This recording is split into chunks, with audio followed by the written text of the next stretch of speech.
Today's show is all about breaking the silence on sickle cell disease. We have a fabulous show with some amazing guests, and we are going to learn about sickle cell disease. What is it?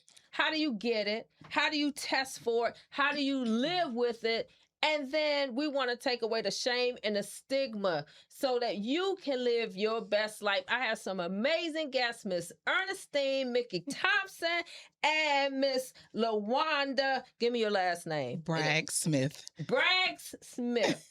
And so, Get Your Life fam, let's welcome Wanda and Mickey to Get Your Life. Hello. Thank y'all for coming on the show today. I want to start off with, how in the world did you become like sickle cell advocates? What happened in your life that made this important for you? So we'll start with Mickey. Okay. I became a sickle cell advocate, educator, a lot based on my healthcare profession also. But because I was we had a family that had children that had sickle cell and also sickle cell traits.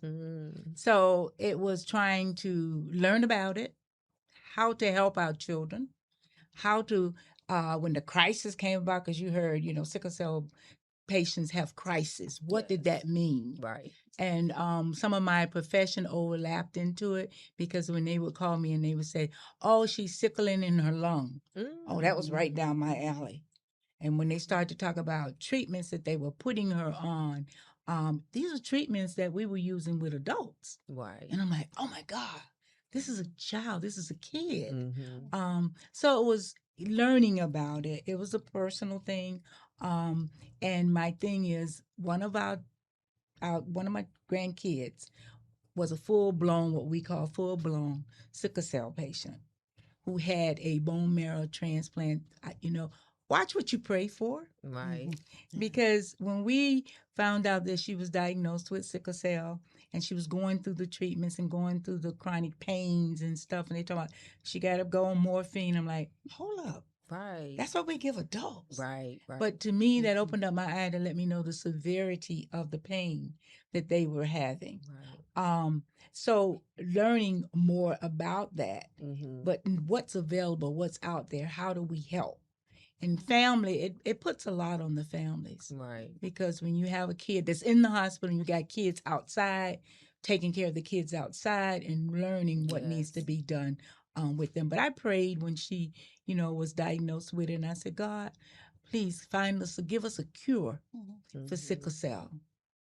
And God did just that. He did. And a lot of times we pray for some help, and he did that in you. Yes, and so that's probably also how you became an advocate. So Miss Wanda, tell us how you started your sickle cell advocacy journey. Well, my oldest daughter, she'll be 23 in August. She's a senior at LSU. She has sickle cell SS, and I knew that I had a trait. So at birth, I asked the nursing staff when they were doing her PKU, to test her for trait. And the nurse asked me why.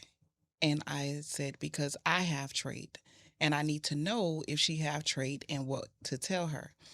So when they came back, they said, it looks like she has sickle cell disease.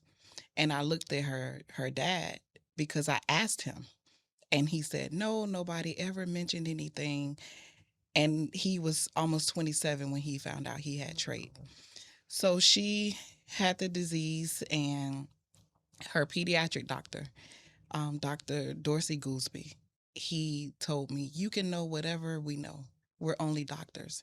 And he started feeding me information, sites to go to learn. And that's where my advocacy began, because I started researching, I started learning, I started asking questions and going to the conventions to find out, how can I be the best advocate for my daughter? Right. What does this disease look like? Right. And later, I realized that my grandmother on my dad's side had sickle cell. Wow. I knew that she would always be cold, and I knew she would be little, but I didn't understand what it was. Right. Until my daughter had it. Wow. And I said, oh my gosh. So that's the start of my journey. My youngest daughter was an athlete, and one day she was 6, and they asked, and she was an elite track and field athlete, and they said, "Why do you run?" And she said, "I run because my sister can't run." Wow. And that's how the organization was birthed, because her name was Courtney Vega. Her name is Courtney Vega. So the name of the organization is to honor the athletic sacrifice. The advocacy is for my oldest daughter, and the education is because I've been an educator for almost 25 years. Amen. Well, tell us, since you mentioned the organization, tell us what the name of the organization is. It's Courtney Vega Sports Athletic Foundation. Courtney Vega Foundation, again, it raises awareness for sickle cell disease, advocacy, support of families. I did get certified as a sickle cell education counselor so that I can help the families Yes. that don't have a voice, the parents who's scared and don't know, Right. because I was that parent. So, and any information that comes our way, I am HIPAA certified as well. So we're required to hold their information. It's not a gossip session, it's a support session. Mm-hmm. And we don't have to be afraid Right. to know. Yeah, I was going to say one thing about us and our African American communities, the Black communities. Mm-hmm. We don't necessarily, or in the past, have not necessarily shared Mm-hmm. our health concerns, share our health issues. Sometimes we like to give cute names to some big diseases. And so we hear sickle cell. So either one of you can tell us, the audience, what is sickle cell disease? What is that? Sickle cell is a genetic blood disorder, and it's where your normal red blood cells, that's normally shaped like a circle, they don't reproduce themselves. They die off within 120 days. And when, as Mickey stated, in crisis, the cells become like icicles. They become hard and tough, and it's hard to travel through the veins. Mm-hmm. And that's where the crisis comes. A crisis can happen anywhere in the body. Mm-hmm. And my daughter had a silent stroke due to crisis. Wow. But the sickle cell is not something that you can catch. It's genetic, it's passed down. Also, sickle cell can be found in ancestors from Central America, South America, Saudi Arabia. It started in the Mediterranean when they was searching for a cure for malaria. It didn't even have a name until 1910 when James Herrick actually identified a name to it. Individuals from Greece, Turkey, Italy, all have, their ancestors can all have sickle cell. And that's the misconception. Right. Because they say it's a Black disease. Yes. It is not. And alpha thalassemia, beta thalassemia, all of that is sickle cell. Right. But they would never say it's sickle cell. It's so many different forms that sickle cell entails, but it's only a 25% chance that a child can have sickle cell disease with two parents that have trait. Okay. Each parent can pass a normal gene and the child have nothing, like my youngest daughter. Or you have 50% chance for trait because one parent can pass a sickle gene and one can pass a normal. And then if both parents pass the sickle, that's the 25% chance that child will have disease. Okay, so Mickey, I'm going to ask you, Wanda talked about the parents having a trait. How in the world do we know if we have a trait? Do we get tested for it? Is it something we should ask the doctors for? So tell me, how would I know if I have a sickle cell trait or not? You would have to probably ask your doctor to test you for it. It is a blood test. Back in the year, back in the days, we were mandated to be tested for sickle cell traits. Then they stopped, and now you don't see the mandate occurring. So when you have two parents, which was in our family's case, with the trait, your chances of one of your children coming out with what we call full-blown sickle cell disease is great. but we had one with the sickle cell disease, the full blown, and two with traits. Okay. So you, because of your family's history, Mhm. you guys knew to Mhm. ask for the test, right? Later, they were Okay. already sickle cell. Okay. I mean, they knew, but to say actually be tested for it, we weren't really asking it to that level. But they did know. Because Right. back in the day, I mean, we grew up with families that had 6 or 7 children that had traits Right. in the family. You know, we just didn't talk about it much. We didn't educate ourselves much, or we didn't know. Right. We just didn't know. So what does that conversation? So I meet a guy, I meet somebody I like, Yeah. Mhm. and we're digging on each other. Mhm. And what does that conversation look like? Hey, you got sickle cell in your family? Like what? How do you bring that up? Well, you can start by saying and being honest. Mhm. I like you. I know that we're moving forward. I haven't had any knowledge of sickle cell. Have you had any knowledge of sickle cell? Anybody talk about it in your family? If both of you say no, then you can ask, okay, let's go get tested together. And that is a simple blood test. Mhm. And the blood test is called the hemoelectrophoresis test. They have to run it through a specific scan to find sickle cell. It'll be the percentage, it'll tell you if you have trait or not. Just the peace of mind of knowing is beyond measure. So just let's go do it together. Right. I And like that. then it won't be, well, I want you to do it, but I'm not going to do it with Right. you. Let's go.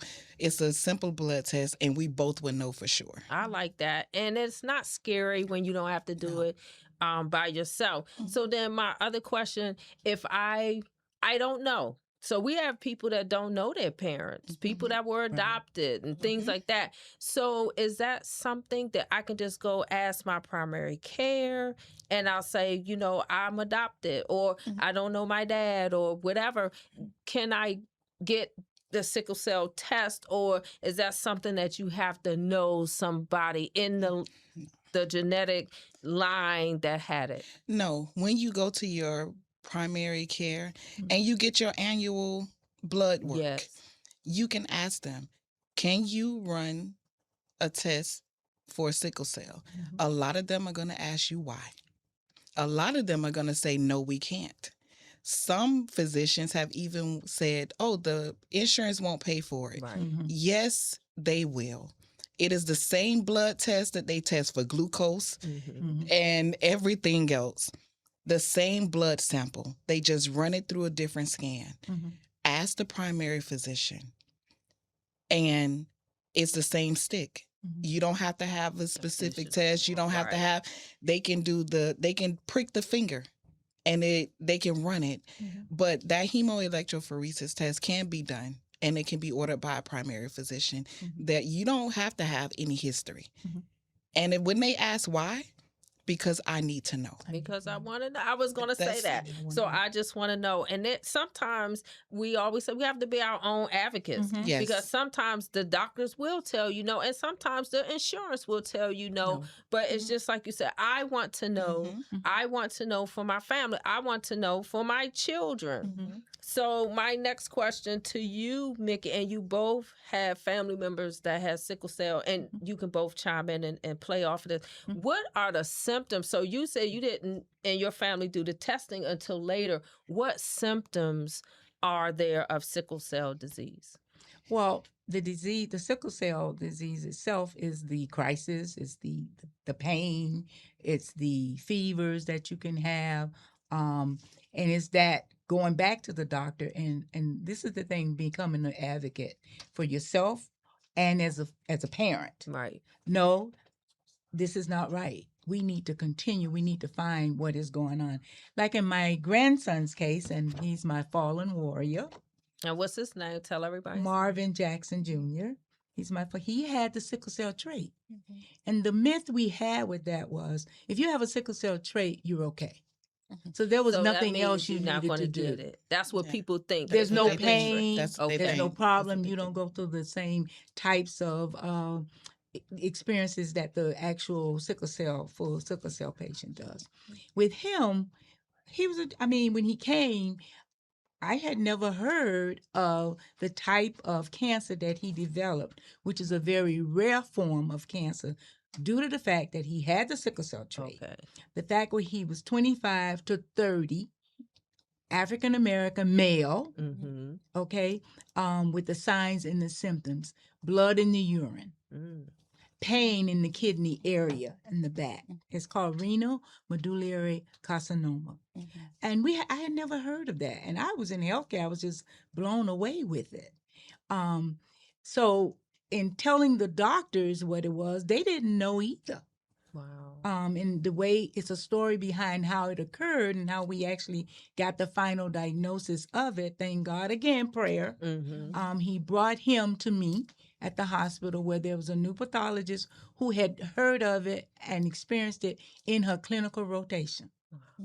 And the battery of questions that she asked me helped us to be directed to the fact that this is what he had. Wow. Okay. Unfortunately, not being educated, and this is why I advocate for it. Education, please learn more, dig into it. The fact that he was the age group, okay, by the time they diagnosed it, he was already in a stage 4. Wow. Metastasized or had spread it to other organs in his body.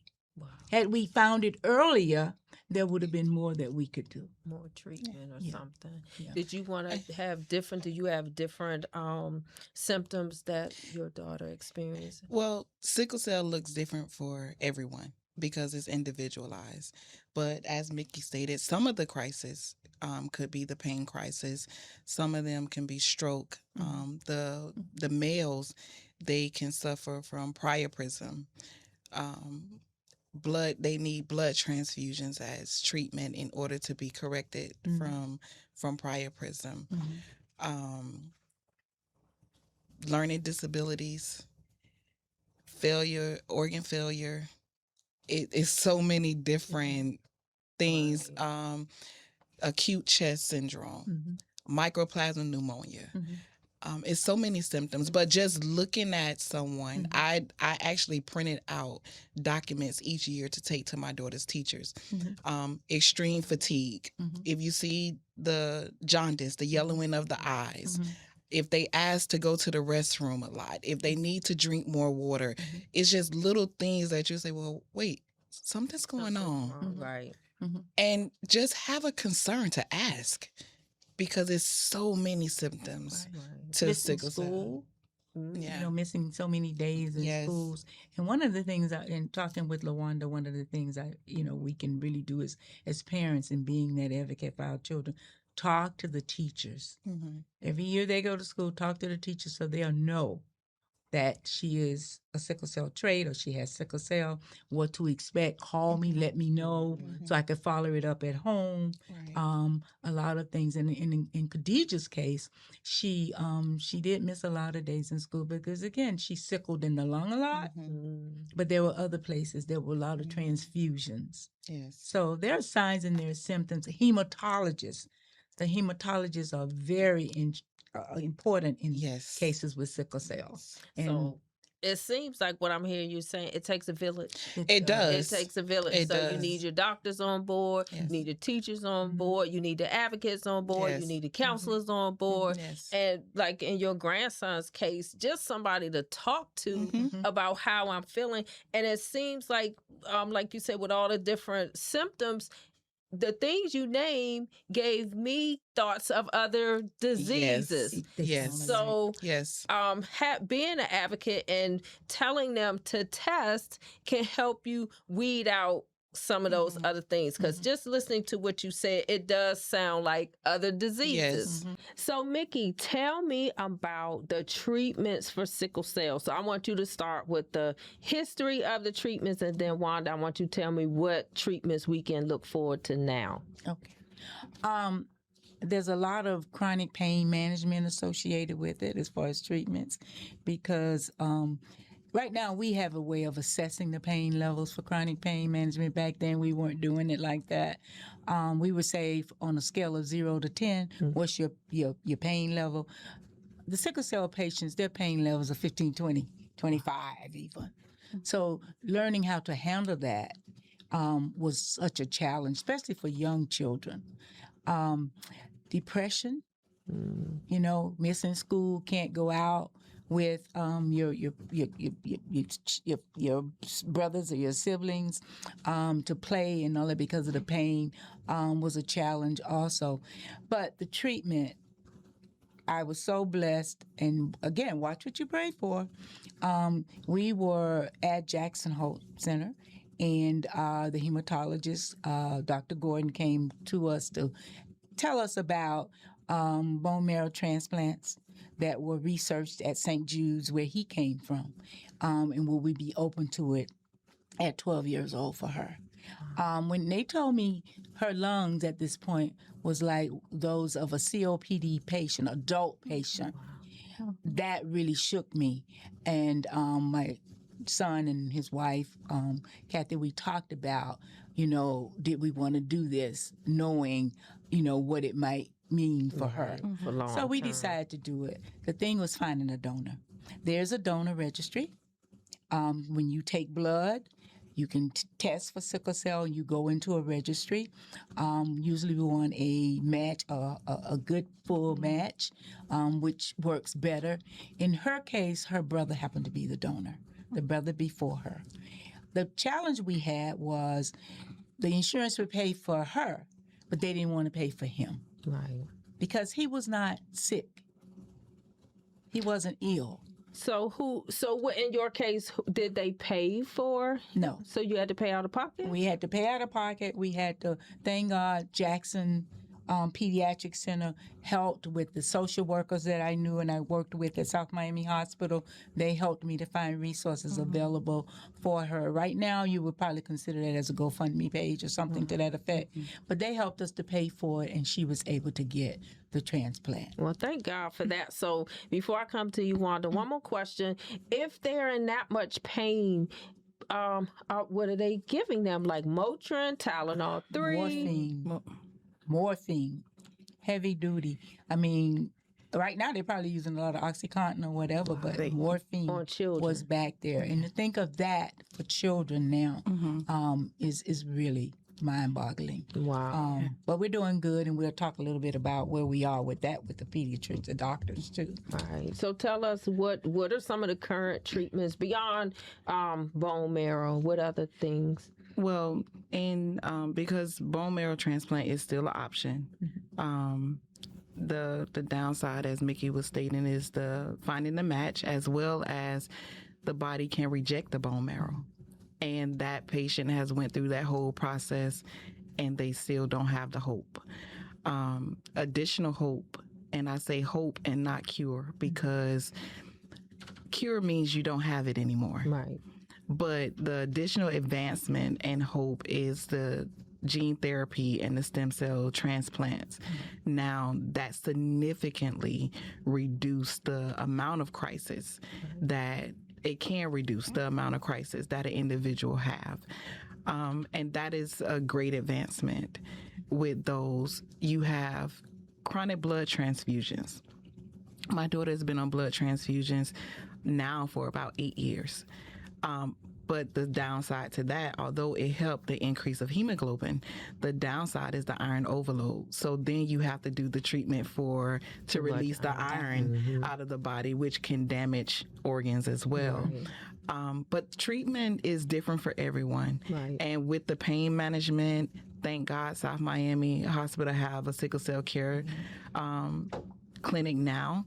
But the pain management, my daughter has had, Mickey mentioned morphine. Now she's been given Dilaudid. She's been given oxycodone because the pain is so severe. And what the medical professionals have to realize is sickle cell is a chronic illness, such as cancer and some of the other diseases and illnesses. And that pain is real. Sickle cell patients are strong. they don't show a lot of their pain. So they can be in excruciating pain, and you look at them and it looks as though they're fine. Right. So either they're looking too comfortable or they're acting outraged. What do you want? Right. They still have the pain, and they need to be served accordingly. Right. So, in terms of sickle cell as a disease, is it like autoimmune, like where you have flare ups? Like sometimes you're okay, and then something causes a flare up. Is it chronic pain for the rest of your life and you're managing that, or do you kind of go in remission sometimes and then you have flare-ups? What does living with sickle cell look like? Living with sickle cell looks like, and I have to keep emphasizing that it is individualized, because it's not the same for everyone. My daughter was blessed to only have 3 pain crises until she went to college. Praise God. And she went to college, and the climate, the weather can cause crisis. If they're in a pool and they get out and they don't dry off quick enough, it can send the body into crisis. If they're too cold, if they're too hot, it can send the body into crisis. Dehydration sends the body into crisis. It's so important for them to be hydrated, overly hydrated. They can have a normal life, yes, but when crisis happen, you don't know how. My daughter suffered a silent stroke. We found out because she was getting annual TCDs, transcranial Dopplers, and MRIs of the brain. And the activity showed that her cerebral artery was damaged from a silent stroke. So it's all different. So the transfusions worked for her. She was in and out of the hospital. She had her gallbladder removed at 6. So treatment is individualized, Right. But those are just some of the things that can. In living with sickle cell, some patients have pain every single day of their life, and they learn to live with it until they can't, and that's when they have to go to the hospital. But they don't go to the hospitals because they're assumed to be opioid addicts. They assume that there's nothing wrong with you. They assume that, sickle cell can't be that bad because they have 1 hour of education doing their medical school, and it's not enough. And thank God that the bill was passed in the state of Florida that will mandate the medical professionals to be educated on sickle cell. And Florida is the first state to have that bill passed because the education is key to individuals living with sickle cell to improve the quality of life. So do you think, and I always hear people say sickle cell is a Black person's disease. Where did people get that, and why, I guess, where did they get that? And are we more prone to sickle cell? Is that a myth? Sickle cell is not a Black disease. It's definitely a myth. It was discovered in the Mediterranean when, again, as we stated earlier, when they were looking for the cure for malaria. However, with the diagnosis, more Black people are diagnosed with sickle cell. Prior to 1983, if you only had the trait, a lot of the medical staff did not inform you that you had trait. They only informed you if you had disease. So there are a lot of individuals who are not African American that have sickle cell trait that don't look like us, and they have a form of sickle cell.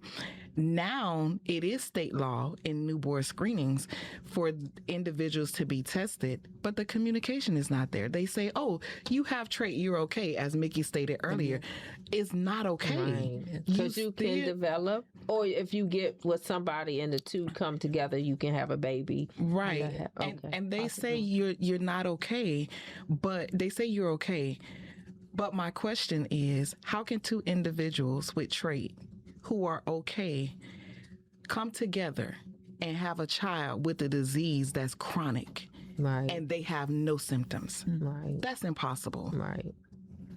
So going forward, you are both advocates. What kind of hope can we look forward to with sickle cell disease, living with sickle cell, caregivers that are caring for people with sickle cell? Like, what in your mindset is something that's good? You already talked about the law. What is on the horizon that we can look forward to with combating, educating, advocating for sickle cell? My hope, and it's promising, and I am so grateful that the conversation is now happening. You hear commercials on the radio in reference to sickle cell. You see commercials on TV that mention sickle cell. We have the partnership with Miami-Dade County Public Schools, where now the videos that the coaches and the athletes are required to take each year have a portion of sickle cell. The physical forms, they have the question. The question is being asked, do you have sickle cell trait? Do you have sickle cell disease? That is most important, and it sparks the conversation. So the conversation is starting to happen, and that is as hopeful as it can get, because as long as the conversation is continuing, we can always move forward. Right. Amen. And we can always continue development and advancements. As long as we're still talking, as long as we're still advocating, as long as we're still raising awareness, we can continue to fight and make change for a disease that's not only African American, right, but affected by many African Americans. Right. Amen. Mickey, what do you look forward to in your advocacy and education and maybe medicine, something new that's coming? Continued research, like now coming up with the fact that you don't have to have an actual donor.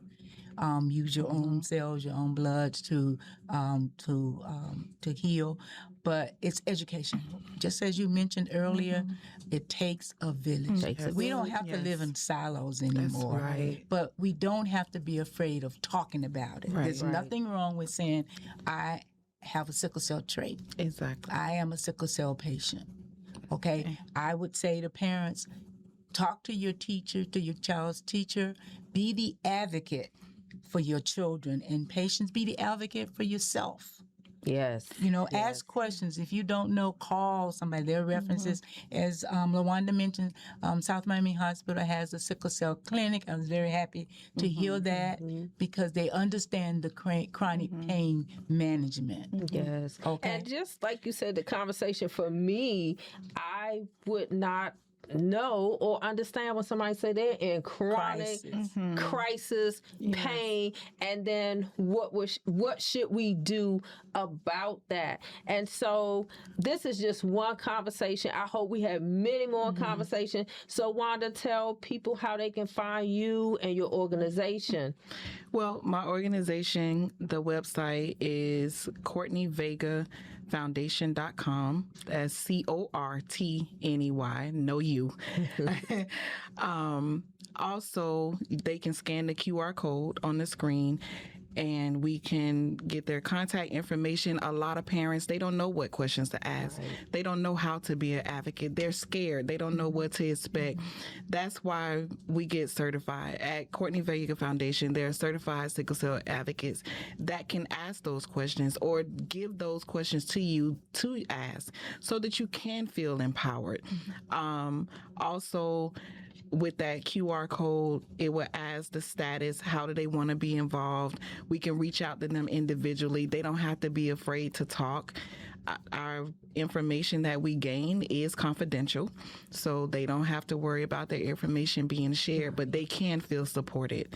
Also, the phone number is 786-316-1211 for our organization. But the QR code and filling out that form is the quickest way to get a response. Okay, awesome. Mickey, how can the audience find you? I am on the Facebook, Earnestine Thompson. But I am still here for my fallen warrior.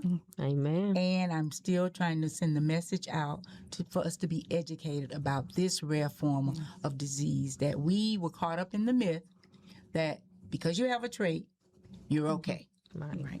You are okay. Right. Because moving forward, we are okay. And tell the audience about your shirt. My shirt was created by my fallen warrior, during the time when he was doing treatments. And I wear it every time I talk about him to let people know that you mean something. He continues to mean something as I continue on with the Marvin Jackson Jr. legacy. I love it. And so this has been Get Your Life. I'm Dr. Carolyn Edwards. Don't forget to subscribe and like and share this valuable information. And if you started with us in the beginning and you're ending with us now, do not think that you are crazy. We had to change studios, and that's okay. But we press on. This information is so important. If you missed the live show, you can always watch it on YouTube at Dr. Carolyn Edwards, and you can also get the audio on all your major podcast platforms. And just remember, as we leave today, that your life is a gift, that you matter, and your life is tied to someone else. So someone needs what you have. You are fabulous. You are amazing. You are worthy. Go out and live your best life now. Love it.